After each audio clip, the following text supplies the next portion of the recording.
was this close to saying black. And so that is... So that's a mental health. Like, if I ever go on this show, I'm bringing a little laptop with me and I'm fucking Googling everything they fucking say. Like a fresh beanie for every day. Because imagine wearing a beanie 24/7. It must smell like a fucking boxing glove. Watch a man eat his own shit, then keep watching Tim Pool, I swear to God.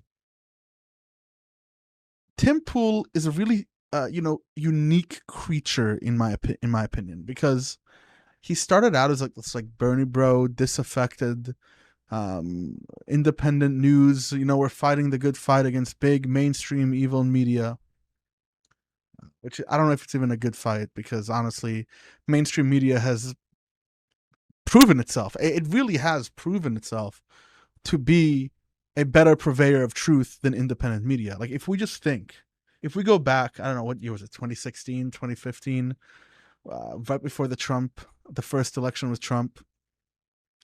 And there was this really big internet movement between independent media and big mainstream media and people like Ben Shapiro, the Young Turks, Dave Rubin, all these small little conglomerates, right-wing media, left-leaning media, and they just started, pulling at this idea that mainstream media is a problem. It's a mistake. They can't deliver the news. They're biased. They're fake news, yada, yada, yada. But what we quickly saw, and I think I really started seeing this really around COVID, is that independent media really fucking can't get its shit together. They're way too quick to jump. I mean, listen, CNN, BBC, MSNBC, they're quick. They're still a part of the media machine conglomerate. They're still trying to make money. They're still trying to get on the news as fast as possible, get a 24-hour news cycle, and get their news out. But independent media became just as complicit, if not more, because they didn't have, they were less likely to get sued. They were less likely to have as much exposure. And we really started seeing these, small independent news channels really go off the deep end. And now we see Tim Pool, right? People like Tim Pool. And for those who don't know, there is this it's like a media rating company. It's called Adfontes Media. They do an interactive media bias chart where they rate both the accuracy, like the reliability of the news source, and its relative position around, the left-right, what just happened to my thing? The left-right spectrum in U.S. politics specifically. They don't do other things. So I'm going to pull that up right now. We're going to look at where Tim Pool's podcast is at the moment. And I really want to, it's really important to, it's really important to recognize just how clever and how victim narratives are played all the time in both right-wing media, left-wing media, right? There's just people doing it. Media plays the victim narrative when it gets flack. But looking at this, you'll see where Tim Pool fits. So when we go ahead and start watching Tim Pool's show with Emma from The Majority Report, try to pay attention. Tim Pool fucked me on that one. Yeah. Try to pay attention to how Tim Pool actually plays the field here. So let me pull that up. Oh my God. If you put me in the room with fucking Tim Pool, that, first of all, I'll be super nervous because those guys are like master radio people, but no, I'll handle it. I'll pull up this chart. I'll see him just fucking mauled, Ah! But when we look at this chart, if we look at the media bias chart, and for everyone who's like, what's their methodology? How do they decide? Well, you can look that up. I think me and Perry a while back on the Discord took the time to go through their methodology, followed some links, got one of their PDFs for their trainings, watched how they do the training and how they talk about it. It seems pretty all right? It seems pretty fair. But what we see as we go down to the right and all the way down to less reliable, what they consider to be contains inaccurate / fabricated info, contains misleading info, and skews hyper-partisan right is our very own Tim Pool. Now, this is right next to our main man, Alex Jones, OAN, Dave Rubin. I mean, you rather watch Ben Shapiro, and that's already so right-wing as it is. It was Ohio, right? There was an exemption Yes. saying in the cases of abuse, the treatments are permitted, but they decided to make a public statement and leave the state anyway. I said, that is a hoax. It was not a public statement. Oh, this is crazy. Yeah, we got to go back and talk about this because apparently Tim Pool said a while back after they repealed Roe v. Wade, Tim Pool apparently said that that case where that 10-year-old girl got raped was a hoax. And now he's trying to backpedal and explain what a hoax means. Look at what he says, because the way he fucking talks about that is that he meant hoax, not in like, oh, it didn't happen, but hoax in the narrative way. And if he did mean that, like, I'm quite a shock. We'll watch it before I spill all the beans. Our ads pulled. And so that's happened to us. One example is that there's, well, I don't get into too much of it, but there's a group that has argued that I have claimed that Donald Trump won in 2020, and they've used that to raise tens of thousands of dollars. Okay. I never said Donald Trump won in 2020. In fact, since Joe Biden got inaugurated, I said Trump lost, and these people need to accept it. Right. Well, you said there might be a race war. There was that. When did I say that? I'm not sure, but you also said that. I don't think that's a true thing. The 10-year-old who should we double check if he's got talked an about abortion? a race war? I think we gotta double check if he's talked about a race war. I really do. We gotta talk to that. Tim Pool, race war. Because I didn't check this up. Did he talk about the race war? I mean, I believe that he did. I definitely believe that Tim Pool talked about the race war. Race war. Let's see.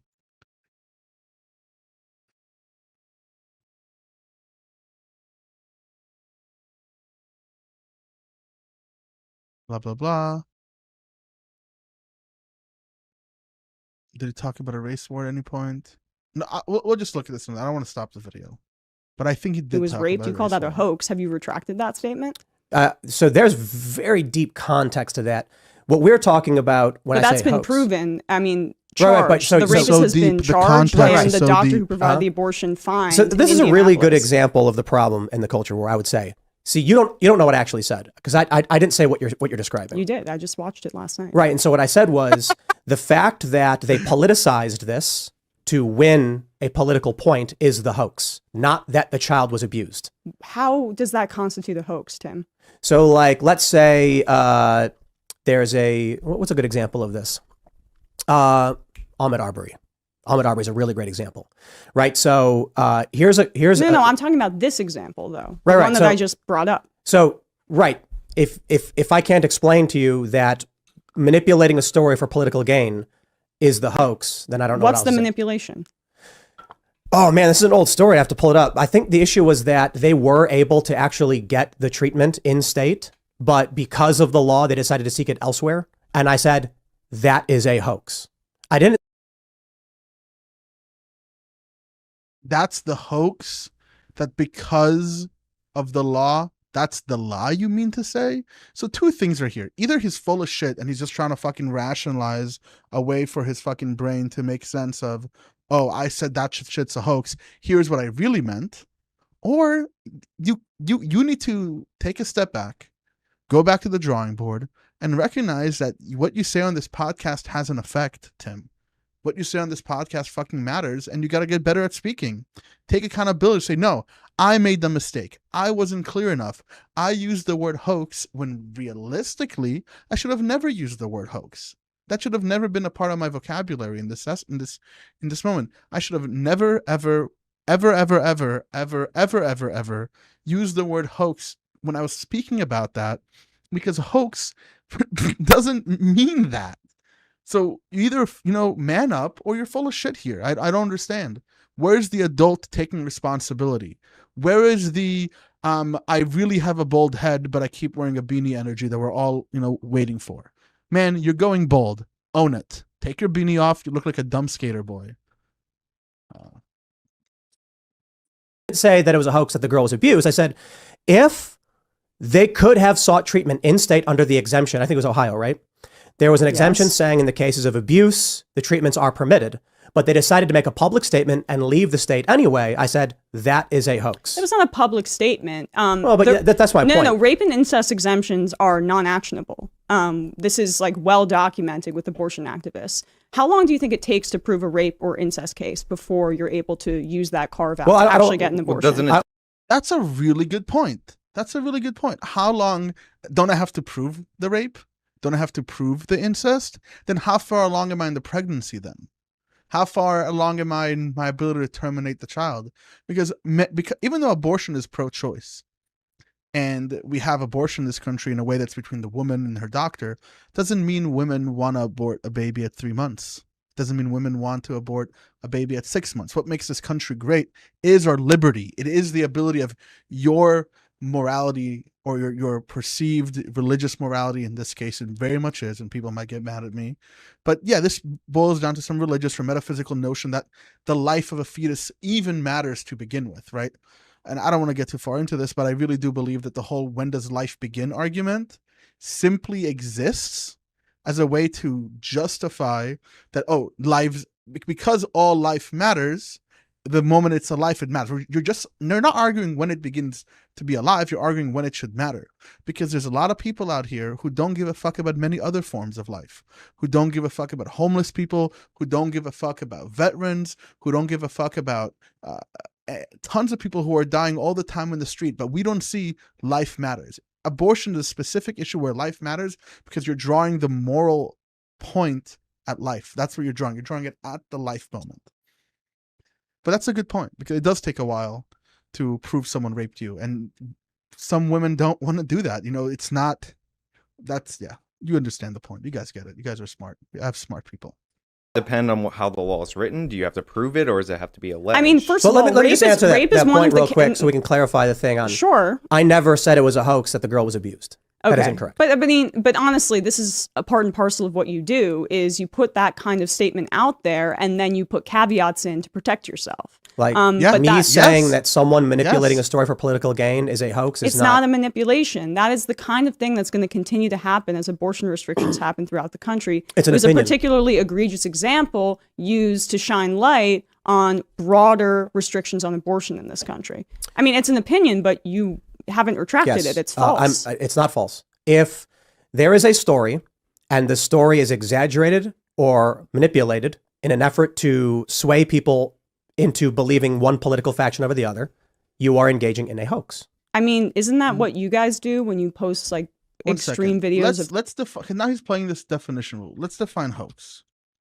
Let's say the correct definition of a hoax is an act intended to deceive or trick, something that has been established or expected as fraudulent means, a humorous or mischievous depiction. Okay.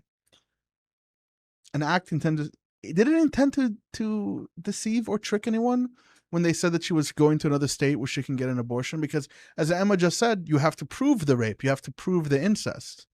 I mean, I guess in the case of a 10-year-old girl, it's always rape and it's always incest. But just say that you should be more clear in the future instead of blaming everybody else. Because I really do think that if we find that clip, which we should, after this, I should find that clip. We should find the clip right now. Tim Pool hoax, abortion hoax clip. That's what we have to find right now. Let's do that. So his own video from him says the title is titled like this. The title says this. Leftist story of 10-year-old abortion hoax was hoax. The girl is real, but the circumstances manipulated. Okay. This is very inappropriate to post, but let's see. Okay, let's see what he has to say about this. Let me just get it out of my system, okay? Just before we start, okay? Civil war. All right, I said it. Now we can talk about the moral issues ripping this country apart. And we have the story from the Daily Mail. Fox News host Jesse Waters takes credit for putting pressure on probe into Ohio girl 10, who had to travel to Indiana for abortion, despite suggesting it could be a hoax. Illegal immigrant, 27, is charged. Okay, let's slow down here.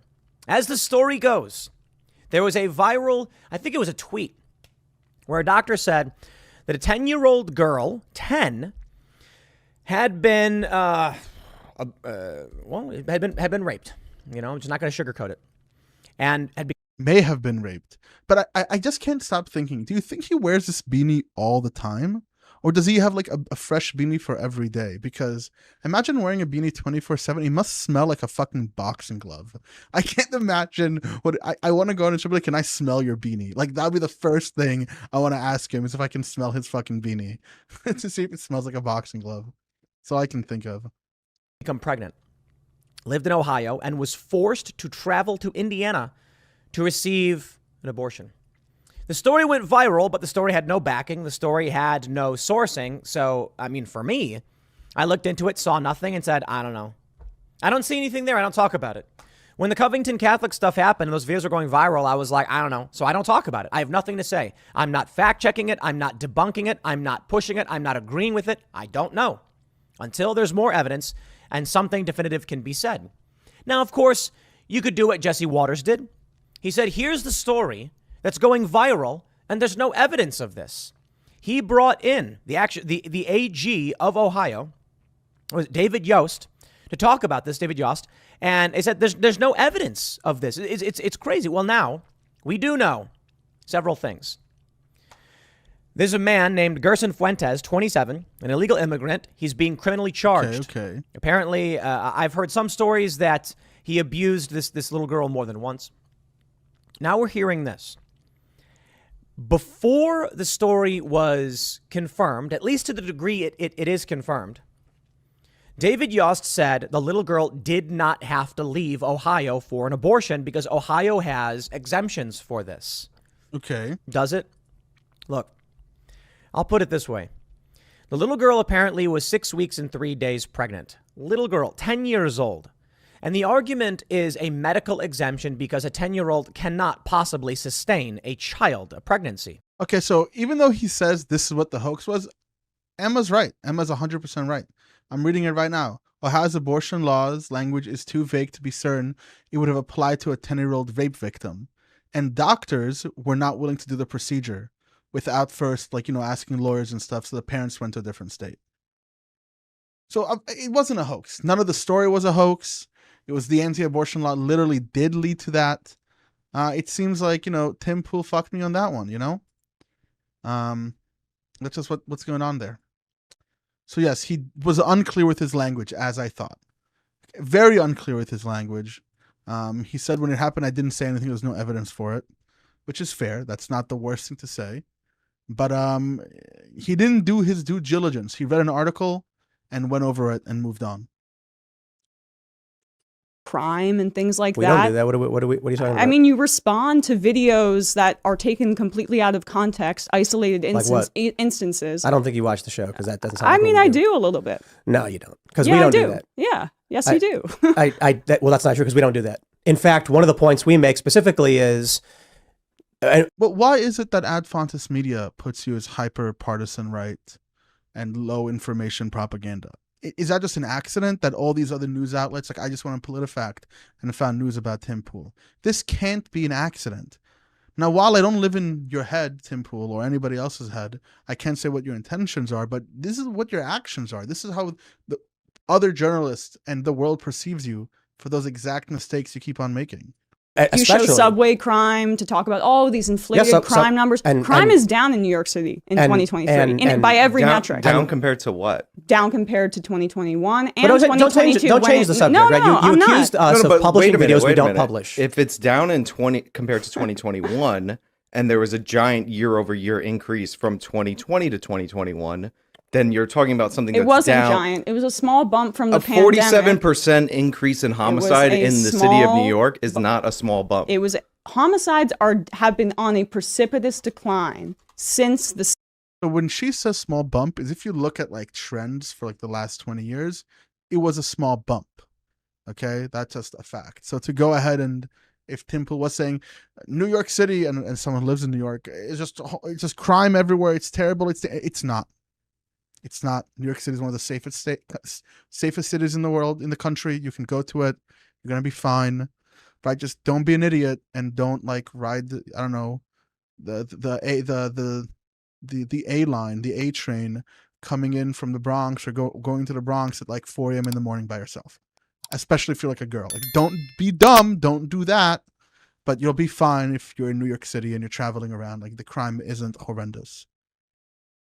70s, since the 80s, since the 90s. There was a bump because of desperation in the pandemic, and now it's back down in 2023. So, that's irrefutable. That's the NYPD's own data. That's on all major crimes: murders, rapes, grand larcenies, so this robberies. This is an argument I'm often confronted with, and it's actually pretty terrible. So crime is down from the peak for sure, right? In some years in New York City, we had 2,100 murders. I think that's the largest ever in the history of the city of New York. However, my standard isn't, it's not as bad as the worst time in the history of the city of New York. When I see murders jump year over year from about 319 to 469. What do you mean year over year? The 2 years that I just year listed? Over year, as in from 2020 to 2021. That would be a year over year increase. That is a dramatic increase, and it's the largest since, I believe, 2010. The greatest year over year increase of all time in the city of New York, by the way. But it's all the way back to 2010 numbers. It's down. Yeah, it's down compared to the increase, but it's not down compared to 2019. This was a once-in-a-lifetime pandemic where people's desperation and their mental health was severely harmed. People were out of work, and that kind of desperation leads to more crime. That's the reality of how crime works. Poverty leads to crime. I would imagine. This is inaccurate. Why do you think 25 people got shoved in front of trains last year? I don't know, dude. Well, that's a legitimate question. You're saying that you're saying poverty and desperation results in crime. This is such so. Tim, why do you think people got shoved in front of trains? 25 people were shoved in front of trains last year in 2022. Why do you think that happened? You answer that question. Give your conclusion. And now he's going to play off her ignorance as if she fucked up somehow. Just because a person is ignorant, doesn't know how to answer a question, doesn't say anything about what they're talking about. It's almost like when let's say I talk about physics, for example, and I say something along the lines of, the double slit experiment with the observation doesn't prove that matter is conscious. Doesn't mean that matter, when we see it, it decides not to do something, and when we don't see it, it does something else. And I say that doesn't mean that. And then someone follows along with, do you know blah, blah, blah, Gödel's theorem or whatever it might be, that I'm not a physicist, I have no idea. And I go, I don't know. That doesn't matter. None of that matters. That doesn't mean anything. This is just a character assassination in every shape, way, or form right now. Crime. I'm wondering why it is that you've had these homeless guys. They've been predominantly, I think it's almost entirely these homeless guys, shoving people in front of trains last year. He was this close to saying black. And so that's a mental health problem. I mean, we do have a mental health problem in this country. We have an issue with not having socialized healthcare, where people are unable to access healthcare, mental health care in particular, but also every other kind of healthcare. I mean, 28 million uninsured people in this country. That's a massive problem. I mean, what is your stance on Medicare for all and healthcare? I'm for universal healthcare. Oh, you are? Okay. Yeah. But yeah, I think we'd have to have some kind of like basic coverage for universal standard, meaning like if you're having an episode, this is particularly where we bring you in, we help you. If you're broken bones, flu, things that it's like relatively simple and knowledge based. The challenge with it is simple and knowledge based. We got limited space, we got limited doctors, but I don't think we can. The problem with that, he's talking about reactionary medicine. He's saying if you broke an arm, if you're sick, if you do this, we give you medical treatment. That doesn't work at all, because medicine should be prophylactic. Or prophylactic? One of those words, not whatever it is. You should try to prevent diseases from happening to begin with, which is why you should pay for people to go to the doctor, to have their yearly checkup. I mean, I would be even okay with have universal healthcare, and if you don't go to the doctor, you have to pay a fine. I'm cool with that. Let's go even further. Force motherfuckers to go to their primary care physicians to get physicals, so they can see what is wrong with them. That's how healthcare should be. Minimum once a year checkup, right? If you do have some sort of issue, if you're obese like me, get help. Luckily I'm fine. I'm insured. If you're suffering from mental health issues, you should get help. But if you're healthy, you're good. Move on. We want to make sure the population is healthy. It can't just be reactionary to you already hurt. That doesn't work out. function as a society if we have people just it is dying better in the than streets nothing. like we should do that. I will vote for and, that. you know. I just think well, then you losing their should minds. promote housing first policies on your program. Like in Houston, what they did, there was a pilot program under Obama. It was a HUD grant, and they reduced homelessness by 63% over 10 years because they guaranteed housing. Do you think that the 25 examples that you cite last year, and there's like over 2 million subway riders a day. So you cherry picking that, I feel like is... It's not cherry picking. It's you asked, or you mentioned that desperation leads to crime. Yeah. So I'm wondering why it is specifically that we saw this increase. Is it like someone's desperate, but why murder somebody? You know what I mean? Well, because when you're desperate, you start developing mental health issues, and you start giving a fuck, and you take your resentment out on society. There's all these reasons. What does this she's right, what does this cherry pick 25 people have to do with the idea that desperation and poverty lead to crime? I mean, they're experiencing a mental health episode. We do not have adequate health care in this country, mental health care. I hear a lot of talk often after mass shootings that mental health is the most important thing in this country. Then we should have socialized health care so everyone can have access to it. And that paired with a housing first policy where cities don't become urban centers for just bridge and tunnelers who want to come in and see a show, or for restaurant associations, where places where people can actually live and there's guaranteed housing for people.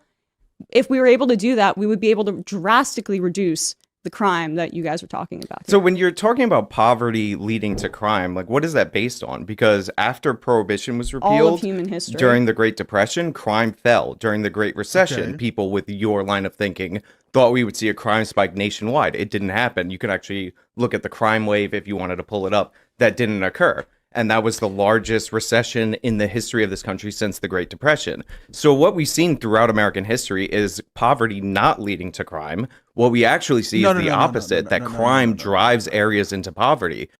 No. Okay. When you have like a massive depression or whatever it is, you know who else gets laid off and stops working? Police officers. You know, there's all these other factors that make all of a sudden people report less crimes. That might be why crimes are going down. I don't know what that facts have anything to do with whether poverty leads to crime. I don't necessarily know exactly what that has to do with that. When there's recessions, it doesn't mean that and I don't even know if I trust what he has to say. Let's see. Does poverty lead to crime? You know, let's just Google it together, as I always say. Does poverty lead to crime? The outcome confirms a positive co-integrating relationship between poverty and poverty crime. It can be argued that poverty ultimately leads to property crime in long run in the USA. However, unemployment and GDP exhibit neither long run nor short-term relationship with property crime, and they are not contingent for the calculated period. Exactly what I said. Verbatim, literally what I said. Did I not just say this? Was I not? I sniffed out the retard. I sniffed out the retard talking point. It took me 2 seconds to sniff it out. Right here. Boom. Right? Unemployment and GDP exhibit neither long-run or short-term relation with property crime, and they are not co-integrated for the calculated period. Because those things are not the same as poverty. They're not. Those metrics are not the same as poverty. It literally took me 2 fucking seconds to figure that out. Right? Some random guy says it, and now tons of people are going to watch this and think that he dunked on someone because he's just pulling shit out of his ass. That's why. This is why you have to, like, if I ever go on this show, I'm bringing a little laptop with me and I'm fucking Googling everything they fucking say. Right? This is why it's dangerous. This is why platforming matters, and responsible platforming fucking matters. We look at store closures across the country due to the fact that we have shoplifting. That leads to decaying in the neighborhoods. When people abandon the neighborhoods and you see this blight, that has a psychological impact on people, and that drives people to commit these crimes. You see how he just puts the cart before the horse, or at all thinks of it in like a causal link, that it's this that leads to this primarily. So it's not really poverty that leads to crime, it's crime that led to poverty to begin with. So what we have to do, what is police more? I promise you, this is what, I don't even know what this guy's opinion is, but I promise you that his opinion is going to be, we need to have more police. That's the answer to even solve poverty then, according to his analysis. Rather than thinking of poverty and crime as two things that affect one another And when there is more poverty, there is more crime, and there is more crime, there is more poverty. And we need to start thinking in system sciences and think to ourselves, well, how do we stop one of these? How do we affect both of them simultaneously? And we don't necessarily need to think of which one has the most directionality, because guess what? They both affect one another, like a positive feedback loop of crime and poverty, which the over-policing doesn't help, by the way. If anyone thinks over-policing helps for poverty and crime, it doesn't. It just puts them somewhere else for a little while, and then their kids and their families are broken and have less money, which creates more crime, which creates more poverty, which creates more crime and more poverty, and so on and so forth. It's turtles all the way down or all the way up. Maybe we'll just say it's crack cocaine all the way up. Maybe I'll get canceled for saying that. I don't know. I mean, you're working backwards from the... No, you're actually working backwards. Wait, but no. Poverty, clearly, this is a very simple concept, leads to something like shoplifting. Why would someone shoplift based on a personal pathology? They're shoplifting because they're desperate. Not necessarily. Like, so we have a lot of lax shoplifting laws in California, for example. So they're and doing what they it just find for is we fun? have a lot of organized retail theft because there's no consequences for it. That's profit. For instance, does he think people are that trying to make people money, shoplift and they're rather desperate. And we have than untold levels of income inequality in this country. Well, is it income inequality or poverty? Since the late 70s, 900%. That's the increase in CEO pay versus 12% for the working class in this country. That's you very don't think bad. that leads to levels of desperation? So wait, is income inequality the cause or is poverty the cause? Because those are two different things. Both. How about both things? I've said this. Both. It doesn't have to be one thing. Both poverty and income inequality cause crime. How about this? Poverty, income inequality, and crime are all measurements that work with one another in a system that perpetuate themselves. As we have more, I don't know about income inequality. I think that one might be different, but definitely crime and poverty. All things. How many variables do you want to throw at it? We can analyze all of them. I mean, they go hand in hand. They really there we don't. go. Yes, they do. There we go. Because all Not the at wealth all. is going towards the CEOs and to the billionaires in this country. But it's not a and zero-sum trickling economy. down. But what don't know does what that that But also, if income inequality is the driver of crime, then how come we saw a giant crime decline after the mid-90s when income inequality was going up? In fact, we saw this happen all the way to 2019. Can you repeat that? We had a giant crime decline from around 1995, 1996 nationwide. Yeah, but there's other all the way to reasons, my 2019. friend. Why do they always assume, and a lot of people always assume that because someone might not have the answer, therefore their answer, what they have to say is false? Why do they consistently do this? It doesn't make any sense to me. It doesn't have to be this way. How income inequality was rising during that period of time. Right. So why would that occur if income inequality is driving crime? I mean, I'm not exactly sure you're the expert, but I do know that you're saying that there was an increase in crime in 2020. You're the 2022, Well, and it doesn't matter now I don't know that if it's you can see going back this. down to 2023 levels. This is just New York I can't City. see this. Yeah. I just pulled up New York City. Look at that. Right. Exactly. So in Yeah, that's what we said before. The graph goes up 90s and goes on. This is a tiny bump. This would be a tiny bump right here. Tiny bump. That's facts. That's absolute facts. at the start of 1990, crime was at its highest and it dropped rather massively into just before 2000, where it continued to decline. And then from 2019 into 2020, we see a huge increase. That's pre-pandemic. Right. So there's a couple interesting things to point out there. No, to be clear, that's not pre-pandemic. That's the year-over-year increase. So it would be in the year 2020. To be clear, so 2019 would be the low number. The increase actually, the draw is before 2020. Meaning that could be 2018 to 19. Then, if that's the point you're making. No, it's I've seen these numbers. I'm telling you, you're reading this chart wrong, because in New York City. When his own buddies you're reading this chart wrong. Do they have the raw number of homicides on the side? If you track it, you have around. Yeah, this is just murders right here. Right. You have about 300, and then it jumps to about 469. Oh, yeah. I mean, crime dropped everywhere throughout the country since lead gasoline was outlawed. There is a massive connection: lead paint, lead gasoline, predominantly affecting poor and lower income people, which probably did contribute to some of the increase in volatility in that. Well, I completely agree. I read that report. It was fascinating that when we started taking lead out of the atmosphere, crime started to drop. But that would also make the argument that it's not poverty driving crime. It was like chemical. More than one thing can drive crime. It's absolutely both. Well, I think it would play a role. Like the lead would play a role because it was in gasoline, so it was in the air. Yeah, so it's impacting everyone. It depresses brain function and things like that. True, but I think public policy has a huge impact as well because again, we saw a dramatic crime. This crime wave started in the 1960s. What is so difficult? Please help me understand. What the fuck is so difficult about recognizing both things as affecting something? Why is that so difficult to understand? Both things can affect something. It doesn't have to be one. It doesn't have to be the other. 3 things can affect something. I find this a lot when I speak with people who just don't have a grasp on like the nuances of social sciences, psychology, humanities, anthropology, economics, consistently over and over. It's just they consistently try to think, well, what is the thing that causes? Well, many things can cause it. It doesn't have to be so dichotomous. I literally made a video about dichotomies. Go watch it. Go watch my video about dichotomies because I don't have the time to explain it. God, I get so triggered watching this. My heart rate's like 1,000,000 miles per hour right now. It's hard for some people to think of more than one thing at a time. Tim Pool. Yeah, I guess so. Maybe the beanie's putting too much pressure, or it's a constant smell of boxing gloves that's bothering him. I don't know. Who knows? Right?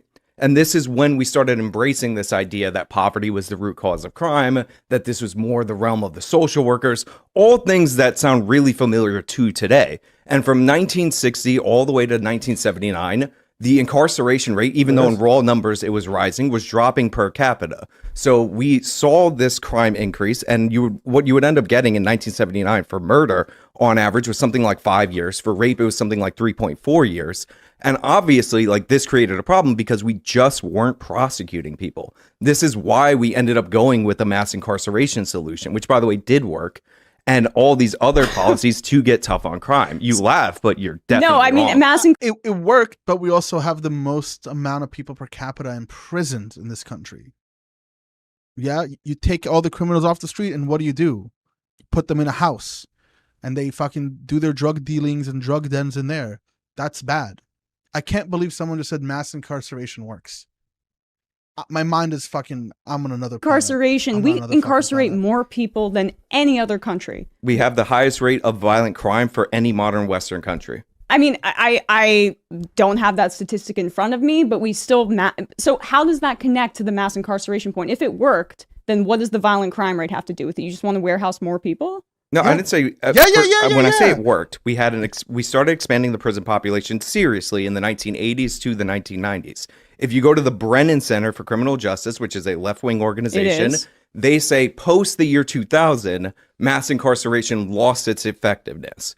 But most of the mass incarceration was pre the year 2000. So obviously it had some impact, and it ranges. Low estimates are about 6% on the crime rate, which is very low, but the high estimates are about 30%. And the reason it worked is because the philosophy behind mass incarceration is pretty simple. What you're trying to do is incapacitate criminals because the same criminals are often reoffending. You brought up shoplifting earlier. You can actually pull up an article to find out that the same 300 people in New York City represent a third of the shoplifting arrests total for a single year. Probably because they're incredibly impoverished and they need to find a way to actually sustain their livelihoods in this country. That's put a very good way. That's phrased very well, to maintain their livelihoods. Well, Yes. There is this notion that when someone gets used to a specific thing in life, or for example, you might argue no one needs a cell phone, just walk to the library. You need a cell phone. You need a cell phone to work, you need a cell phone to be a part of society. It's no longer a luxury, it's now a necessity. So yes, people want to maintain their livelihoods, and they're going to resort to crime and stuff to do that. They're going to try to. They're also resorting to that crime when they can't resort to a work and do that. People aren't shoplifting because they want to shoplift, because they rather do that than work. People rather work. This is, I think, very simple, very intuitive to understand. I mean, no, their life is a better way to maintain. Sure. But like, I guess my point is, some of them certainly are desperate. But when you see videos of a guy like shoveling stuff into a garbage bag, That's not desperation. But again, this He's is what you that. do, Tim. You return to anecdotal examples when I'm trying to talk about. We're talking about just the 300 people. And I am talking which is the anecdotal evidence. What 300 people? I actually can't keep watching Tim Pool. I think I'm gonna get brain rot if I keep watching Tim Pool. This is insane. This is absolutely bananas. I just can't keep watching this. This is too much. I really just can't. I'll watch anything else. I'll watch a man eat his own shit than keep watching Tim Pool. I swear to God. This is just way. It's insane. Tim Pool is watching Tim Pool is absurd. It just really is. I can't keep watching Tim Pool. Nope, not happening. God no. This guy's just on some other fucking shit. I'm done with Tim Pool. Maybe another year till I open fucking talk to that guy again.